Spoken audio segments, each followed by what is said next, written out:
Hi there, I'm Eitan, and welcome back to the Wix Wiz. So heads up, today's video is not going to be a coding tutorial or some Wix feature. So if that's what you're here for, you can go ahead and just skip this video. You can give me a thumbs up on the way out for not wasting your time and come back next week when the next tutorial comes out. But if you're curious about what I have here on the screen behind me, and you want to learn more about project scoping, which is super important for a business who's looking to outsource some of their web development, then you can stay along and I'll be talking more about that.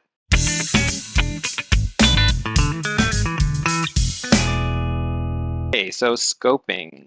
So what is scoping? Scoping is basically the concept of defining what your project requirements are for your new website or for this feature you're adding to your website or even for a hobby project that you're building for yourself. The main difference between the first two cases and the second one is that in the first two cases, if you're outsourcing your project, then there will be some kind of monetary transaction involved. There will be costs.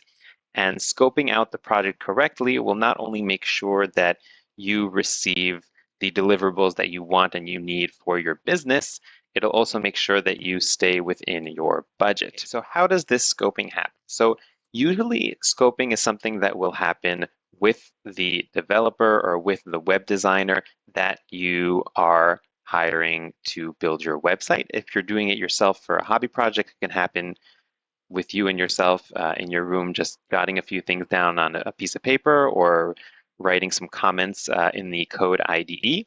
But if you're really scoping for a project where you're contracting someone, then the final stage of scoping will always involve that person. And the reason is because they are the field expert and they will really know how to drill down and ask those questions that are critical for the project.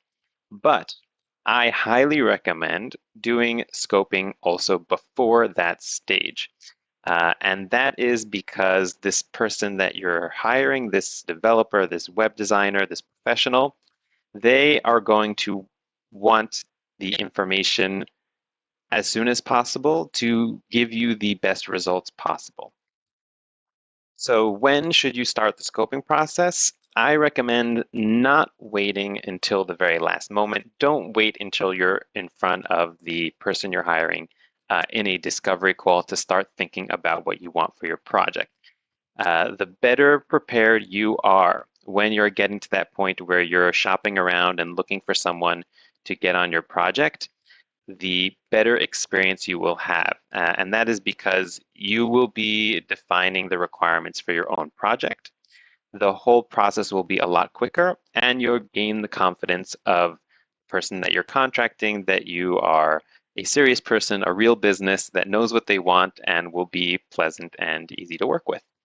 And sometimes it can be a little hard to think about everything with regard to your project and really drill down on what the scope is.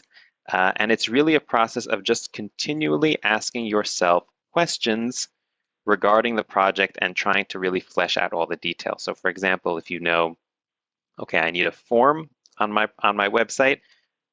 Okay, who is this form for? What fields is this form going to have? What happens when somebody submits the form? Do they get an email? Are they redirected to another page?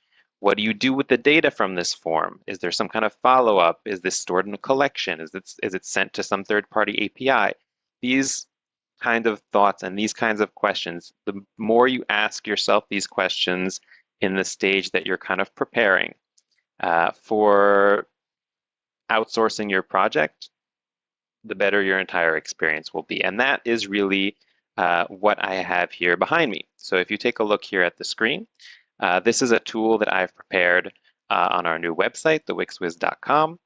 And basically what it is it's an AI-driven scoping assistant. Okay, so I understand that, if you're a business owner and you own a car wash or you own real estate, then you're not an expert at scoping. That's obvious. But a seasoned developer would be, and this AI is built to basically play the part of a developer who would be working on your website or a designer, and to really drill down and ask those questions that you should be thinking about when you are scoping your website. And here you can see just an example conversation that I had about an API integration that I wanted to do with my website that would display um, weather from a weather API on my website. And there were even stages where, I asked for ideas. Okay, so maybe I don't know the answers to everything. Maybe I need to be inspired. Maybe I need some options. And that's something that this tool can provide as well. So this is available now for free on the wixwiz.com/scope. I will add the link in the description. In addition to this tool, I've also added a brief blog post on our site about the concept of scoping, where we touch on different aspects of scoping, as well as something called scope creep, which is basically the situation where the scope has been defined, but then new features need to be added, and how that can affect the relationship between business and the developer.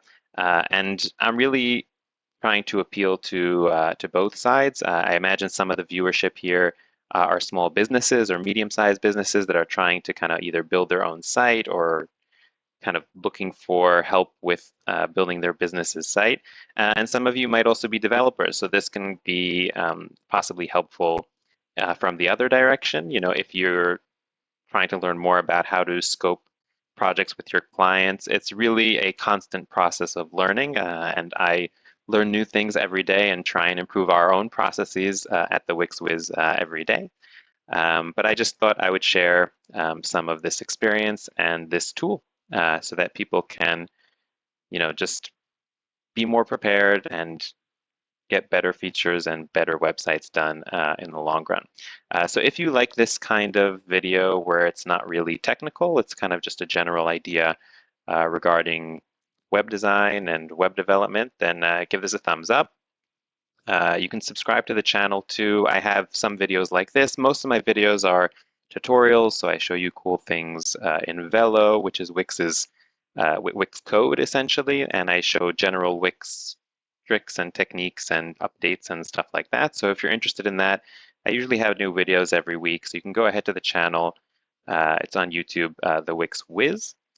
And yeah, I hope you enjoyed this video, and I'll see you next time.